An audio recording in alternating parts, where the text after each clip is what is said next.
একটি ছোট্ট গ্রামে বাস করত একজন যুবক। নাম তার আব্দুল্লাহ। আব্দুল্লাহ ছোটবেলা থেকেই নামাজ রোজায় আগ্রহী ছিল না। বন্ধুদের সাথে আড্ডা, খেলা, অপচয় আর গুনাহই ছিল তার প্রতিদিনের সঙ্গী। মসজিদে আজান হতো, কিন্তু সে হেসে উড়িয়ে দিত। তার মা অশ্রুসিক্ত কণ্ঠে বলতো, বাবা, আল্লাহর দিকে ফিরো, একদিন এই দুনিয়া ছেড়ে চলে যেতে হবে। কিন্তু আব্দুল্লাহ তখন ভাবত, আরে মা, এখনো অনেক সময় আছে। এভাবেই কেটে গেল বছরের পর বছর।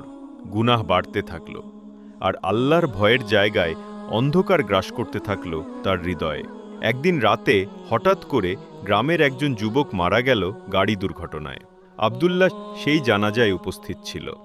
দেখল কবর খুঁড়া হচ্ছে, মানুষ দাফন করছে, তারপর সবার চোখে পানি। সে মুহূর্তে তার বুক কেঁপে উঠল। ভাবল, আজ সে গেছে, কাল হয়তো আমি যাব। তখন আমার কি হবে? আমার তো কোনো নামাজ নেই, কোনো আমল নেই, শুধু গুনাহের বোঝা। সেদিন রাতেই তার ঘুম ভাঙল বারবার। এক অজানা ভয়, এক অজানা চিন্তা তাকে ঘিরে ধরল। পরের দিন ফজরের আজান হল। প্রথমবারের মতো আব্দুল্লাহর মনে হল, আজ মসজিদে যাই। কিন্তু শয়তানও তাকে ফিসফিস করে বলল, ঘুমাও, এখনো সময় আছে।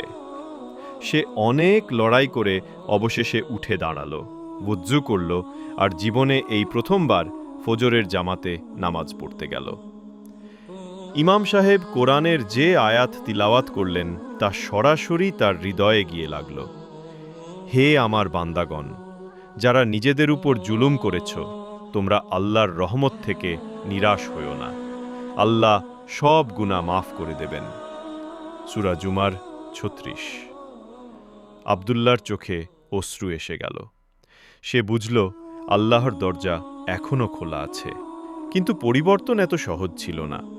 বন্ধুরা হাসাহাসি করল, কিরে, হুজুর হয়ে গেলি নাকি?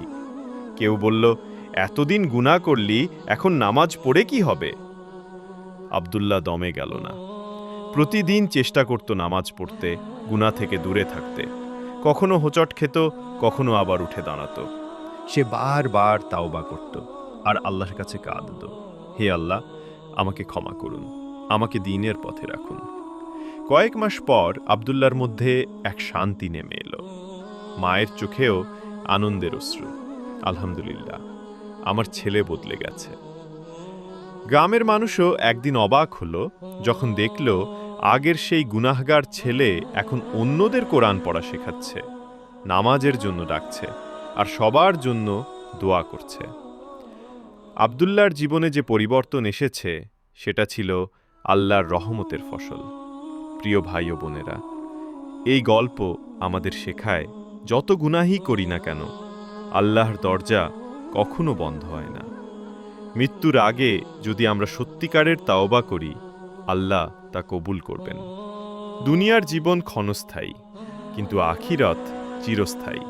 তাই আসুন, আজ থেকেই আমরা নিজেদের জীবন পরিবর্তন করার চেষ্টা করি, আল্লাহর দিকে ফিরে আসি, নামাজ কায়েম করি, আর গুনাহ থেকে বাঁচে থাকি। তাওবার দরজা সব সময় খোলা, কিন্তু আমাদের সময় সীমিত। তাই দেরি না করে এখনই আল্লাহর দিকে ফিরে আসা উচিত। এরকম ইসলামিক ভিডিও দেখার জন্য আমাদের চ্যানেলটি সাবস্ক্রাইব করুন।